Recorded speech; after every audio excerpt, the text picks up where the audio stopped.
दोस्तों Jaguar land rover की cars काफी कूल लगती है और काफी ऐसे बढ़िया लगता होगा इनको अंदर से चलाने में या फिर जो इनकी पीछे वाली सीटें है रिक्लाइनिंग वाली उनमें से बैठने में।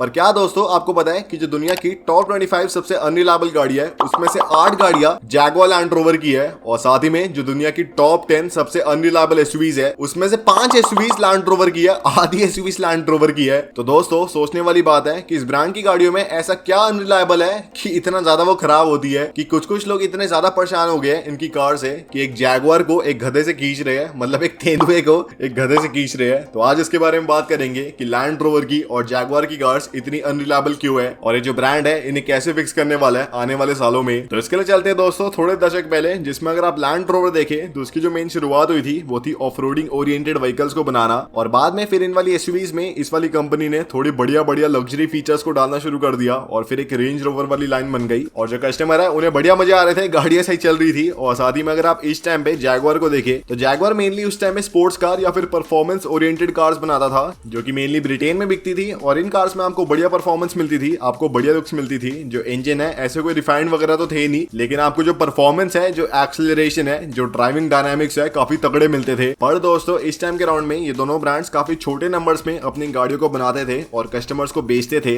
और इस टाइम के राउंड में ये दोनों ब्रांड्स के जो कस्टमर थे काफी ऐसे अल्ट्रा वेल्दी और थोड़े ऐसे अमीर टाइप के लोग थे जिनके पास पहले बहुत ही सारी कार्स है और उन्हें बस थोड़े शौक के लिए एवली कार्स चाहिए, ऐसे उन्हें डेली ड्राइव नहीं करनी। और ये जो ब्रांड था क्योंकि अपनी गाड़ियों को काफी एक लिमिटेड क्वांटिटी में बनाता था, इसलिए ब्रांड काफी सारी कस्टमाइजेशन ऑफर कर पाता था अपने कस्टमर को कि ऐसी वाली सीटें ले लो या फिर ये वाले अलॉयज ले लो जैसे हमें आजकल रोल्स रॉयस वगैरह में मिलते हैं, वैसे ब्रांड उस टाइम में ऑफर करता था अपने कस्टमर्स को। पर दोस्तों आने वाले सालों में क्या हुआ कि इस ब्रांड की जो डिमांड है कार्स की काफी ऐसे बढ़ते गई, जो लोग हैं काफी पसंद कर रहे थे इनकी कार्स को और ये ब्रांड अपनी गाड़ियों को डिफरेंट कंट्रीज में भी एक्सपोर्ट करने लग गया। और इसी टाइम में जो दूसरे बड़े जर्मन ब्रांड थे वो भी काफी ऐसे बढ़िया गाड़ियां बनाने लग गए और पूरी दुनिया में फेमस हो गए थे। तो इसलिए जैगवार लैंड रोवर को लगा क्यों ना हम भी अपनी गाड़ियों को पूरी दुनिया में बेचे, अपनी जो गाड़ी है उन्हें काफी हाई क्वांटिटी में बनाए। पर दोस्तों जो प्रॉब्लम है यही भी आना शुरू होती है, जिसमें अगर आप देखें एक कंपनी जो कि कुछ चुनिंदा गाड़ियां बना रही है एक साल की, अगर वो एकदम से शिफ्ट होती है थोड़ी बड़ी मास प्रोडक्शन में तो काफी उन्हें मुश्किलें आती है। क्योंकि मान लो आपको एक पेन बनाना है, ऐसा सिंपल सा एक पेन को बनाना आसान है, लेकिन अगर आपको 10,000 पेन बनानी है तो उसके लिए आपको पहले मशीनरी बनानी पड़ेगी जो कि वो 10,000 पेन बनाएगी और पहले आपको मशीनरी में एक्सपर्टीज लानी पड़ेगी और फिर आप पेन बना पाएंगे। और तभी अगर आप देखें तो एलोन मस्क भी ये कहते हैं the extreme difficulty of scaling production of new technology is not well understood. The machine that makes the machine is vastly harder than the machine itself. तो दोस्तों अगर आपको समझ नहीं आया कि मतलब जो मशीन उस वाली मशीन को बनाना चाहती है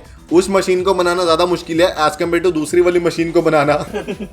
मुझे कुछ समझ नहीं आ रहा। मतलब मान लो कि एक जो है बोतल बनाने वाली मशीन है, उस मशीन को बनाना ज्यादा मुश्किल है एज कम्पेयर टू बोतल को बनाना। और इसका आपको बड़ी एग्जांपल देता हूँ कि जब टेस्ला ने अपनी पहली गाड़ी जिसका नाम था टेस्ला रोडस्टर उसको लॉन्च किया था तो वो एक लो वॉल्यूम और हाई प्राइस वाली गाड़ी थी। फिर जब टेस्ला ने अपनी मॉडल एस को लॉन्च करा जो कि एक मीडियम प्राइस और हाई वॉल्यूम वाली गाड़ी है, उसमें टेस्ला को पहले तो काफी प्रॉब्लम आई उस वाली गाड़ी की फैक्ट्री को बनाने में जिसमें गाड़ी बन जाएगी। फिर जब गाड़ी बनाने वाली फैक्ट्री बना ली, फिर जब गाड़ी बनने लग गई उसके बाद प्रॉब्लम आना शुरू हो गई गाड़ी में, जिसमें कुछ बैटरी फटने लग गई, उनकी स्क्रीनें काम करना बंद कर गई या फिर एक एक्सट्रीम टेम्परेचर में गाड़ियां बंद हो गई। और दोस्तों यही वाली प्रॉब्लम जैगवार लैंड रोवर ने भी फेस करी, जिसपे जब वो कम गाड़ियां बना रहे थे काफी आसान था सब कुछ मेंटेन करना, अपने कस्टमर्स को खुश रखना या फिर गाड़ियों को बनाना और उन्हें चेक करना। लेकिन जब लाखों गाड़ियां बनने लग गई हर एक साल की तो इस ब्रांड की जो मुश्किलें है थोड़ी और बढ़ते गई और इस ब्रांड की जो रिलायबिलिटी है और घटते गई। पर एक चीज बढ़ती रहनी चाहिए जो कि हमारे सब्सक्राइबर, हमारे 6,03,000 सब्सक्राइबर हो गए, 6,90,000 का एम है। तो जाके भाइयों सब्सक्राइब कर लो एक रियल कारवासल प्रो बनने के लिए और मैं आपकी वेट कर रहा हूँ। पहले जाके सब्सक्राइब करो और उसके बाद जो वीडियो है उसे कंटिन्यू करेंगे। आपको लैंड रोवर की कसम जाके सब्सक्राइब करो।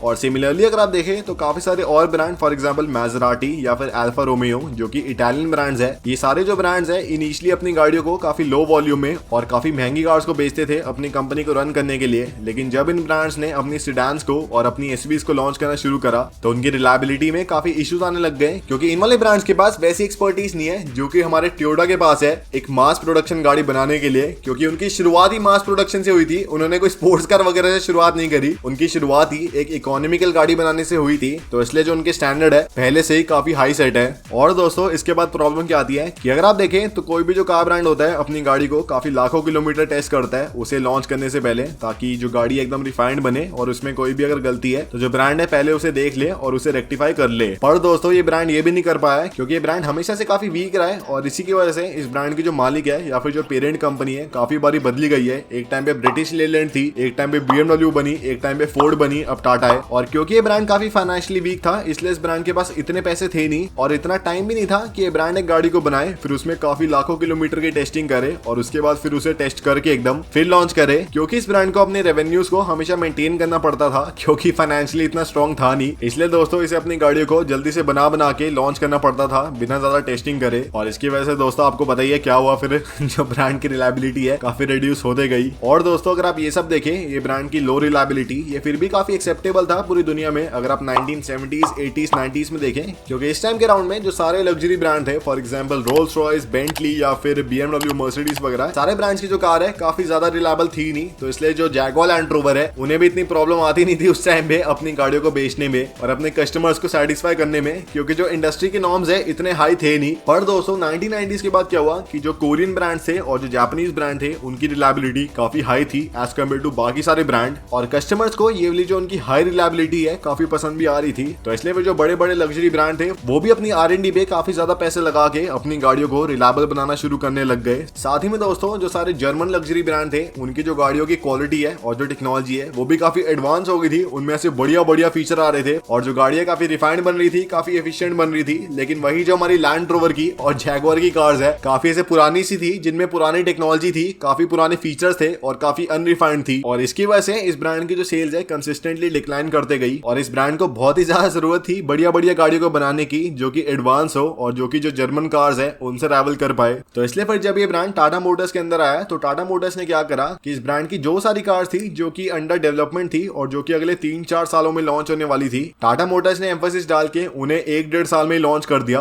ताकि जो इस ब्रांड के रेवेन्यूज है दोबारा वापस आ जाए। और ऐसा हुआ भी और जो रेवेन्यूज है दोबारा इंक्रीज होना शुरू हो गए। पर दोस्तों इसमें दोबारा खराबी आ जाती है, जिसमें जो सारे जर्मन ब्रांड थे उन्होंने तो काफी R&D करके काफी ज्यादा पैसे लगा के और काफी हाई टेस्टिंग करके अपनी गाड़ियों में सारे नए नए फीचर डाले थे और अपनी गाड़ियों को कंपैटिबल बनाया था। लेकिन वही जो हमारी लैंड रोवर है उसके पास टाइम काफी कम था, जो गाड़ी 3 साल में लॉन्च होनी थी उसे 1.5 साल में लॉन्च करना था। तो इसलिए ब्रांड R&D पे इतने पैसे खर्च नहीं पाया सारे फीचर्स को कंपैटिबल बनाने के लिए, और साथ ही में अपनी गाड़ियों की टेस्टिंग भी नहीं कर पाया। तो दोस्तों यही lack of funds, lack of time और लैक ऑफ विजन के चक्कर में, विजन मतलब ये वाली विजन नहीं,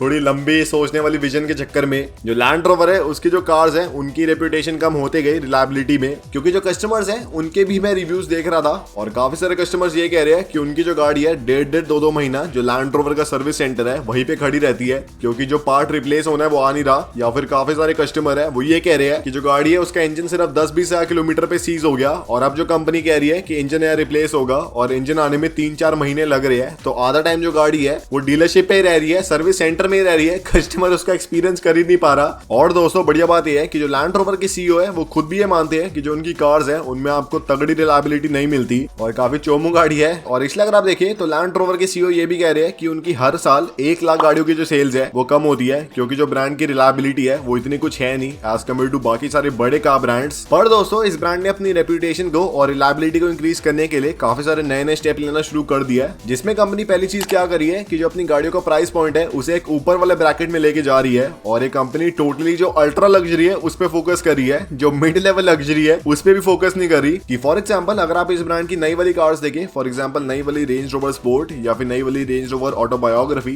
तो इन वाली कार्स का जो प्राइस है अराउंड 20% ज्यादा है एज कम्पेयर टू इनका पहले वाला मॉडल। और ये जो सारी कार्स है पहले से अगर आप कंपेयर करें तो एक ऊपर वाले सेगमेंट में टारगेट कर रही है, जिसमें आपको और बढ़िया लग्जरी मिलती है, आपको और बढ़िया टेक्नोलॉजी मिलती है। और इससे लैंड रोवर को बेनिफिट क्या हो रहा है कि क्योंकि उनका जो सेगमेंट है एक ऊपर वाला पहुंच चुका है, इसलिए इस ब्रांड को कम गाड़ियां बेचने में भी उतना ही प्रॉफिट हो रहा है। तो इसलिए इस ब्रांड को प्रॉफिटेबिलिटी की टेंशन लेने की जरूरत नहीं है। फिर दूसरी चीज पे ब्रांड फोकस कर रहा है जो कि मिनिमलिज्म, जिसमें अगर आप देखें तो इस ब्रांड की जो रिसेंट वाली कार्स है उनमें आपको ऐसा नहीं है कि 4-5 स्क्रीनें मिल रही है डैशबोर्ड में, उसमें आपको एक स्क्रीन मिलती है सिर्फ डैशबोर्ड में। आपको ऐसा नहीं है कि 50-60 कंट्रोल मिल रहे हैं, आपको एक ही सिंगल कंट्रोल पैनल मिलता है। साथ ही में जो इसके ऑफ रोड मोड है वो भी काफी ऐसे नॉर्मल से है, काफी सिलेक्टिव वाले है, और जो इसका स्टीयरिंग व्हील है वो भी काफी सिंपल सा है, जिसमें ब्रांड सिंपल लग्जरी को प्रमोट कर रहा है, जिसमें आपको कम कम फीचर्स में, एकदम मिनिमम फीचर्स में आपको सारा कुछ मिल रहा है। जिससे एक तो बेनिफिट ये है कि जो कार्स है उसमें पार्ट कम लगेंगे, और अगर पार्ट्स कम है, बटन्स कम है, तो इसलिए उनके खराब होने के चांस काफी कम है, और इसलिए जो कार्स है उनकी ड्यूरेबिलिटी काफी बढ़ती है। और थर्ड, ये ब्रांड फोकस कर रहा है इलेक्ट्रिफिकेशन में, जिसमें अगर आप देखें तो इस ब्रांड के प्लान्स है कि 2025 तक इसकी जो जैगुआर वाली रेंज है पूरी इलेक्ट्रिक होने वाली है, जो कि मेरे ख्याल से थोड़ा ज्यादा एम्बिशियस एक एम है क्योंकि अभी तक ऑलमोस्ट एक ही गाड़ी है उनकी इलेक्ट्रिक, पर आने वाले टाइम में आपको सारी मिलने वाली है। 2030 तक लैंड रोवर की ऑलमोस्ट 60% जो गाड़ियां बिकेगी सारी इलेक्ट्रिक होने वाली है। और साथ ही में अगर आप उनकी सारी जो आजकल की कार्स है इन सब में आपको एक फॉर्म ऑफ हाइब्रिड टेक्नोलॉजी मिलती है, ताकि जो रिलायबिलिटी है थोड़ी इंक्रीज हो, साथ ही में एफिशिएंसी इंक्रीज हो। और एक गाड़ी को इलेक्ट्रीफाई करने से फायदा ये होता है कि जो गाड़ी है वो बार बार सर्विस नहीं मांगती, उसमें पार्ट्स काफी कम होते हैं, क्योंकि इंजन में इतने सारे पार्ट होते हैं, फिर उसकी एक ड्राइव ट्रेन होती है, फिर उसके डिफरेंट डिफरेंट एक्सल होते हैं। लेकिन एक जो इलेक्ट्रिक गाड़ी है उसमें आपको बैटरी मिलती है, आपको मोटर मिलती है, आपको कंट्रोल यूनिट मिलती है, तो इसलिए जो उसके पार्ट है काफी कम होते हैं, और वो भी सर्विस मांगते नहीं है इतना कुछ ज्यादा, तो इसलिए जो गाड़ियों के खराब होने की चांस है काफी कम रहते हैं। और रिसेंटली भी अगर आप देखें तो जो JLR की कार्स है उनकी रिलायबिलिटी काफी बढ़ गई है पहले से, जिसमें जो इस ब्रांड की वारंटी कॉस्ट है अगर आप 2020 की और 2021 की कंपेयर करें तो ऑलमोस्ट 1/3 हो गई है। जिसका मतलब ये है कि जो कार्स हैं उनमें कम फॉल्ट आ रहे हैं, और जो कस्टमर है उनको कम वारंटी अवेल करनी पड़ रही है। और इसके बाद दोस्तों अब मुझे पता चल रहा है कि जो टोयोटा है वो क्यों इतना ज्यादा एक टॉप का ब्रांड है, कि भले उनकी कार्स में कम फीचर है तब भी उनकी कार्स इतना बढ़िया बिकती है, क्योंकि जो ब्रांड ट्रस्ट ऑफर करता है और जो रिलायबिलिटी ऑफर करता है ऑलमोस्ट अनमैच्ड है। और ऑलमोस्ट पूरी दुनिया में कोई भी कार मेकर नहीं है जो कि उसके लेवल का है इन टर्म्स ऑफ रिलायबिलिटी। और मुझे भी ऐसा ब्रांड बनाना है, ऐसे टोयोटा जैसा। और यही था आज की वीडियो में। अगर आपको पसंद आए तो लाइक शेयर सब्सक्राइब कर देना, और प्लीज सब्सक्राइब करना अगर आपको ऐसी और वीडियोस देखनी है।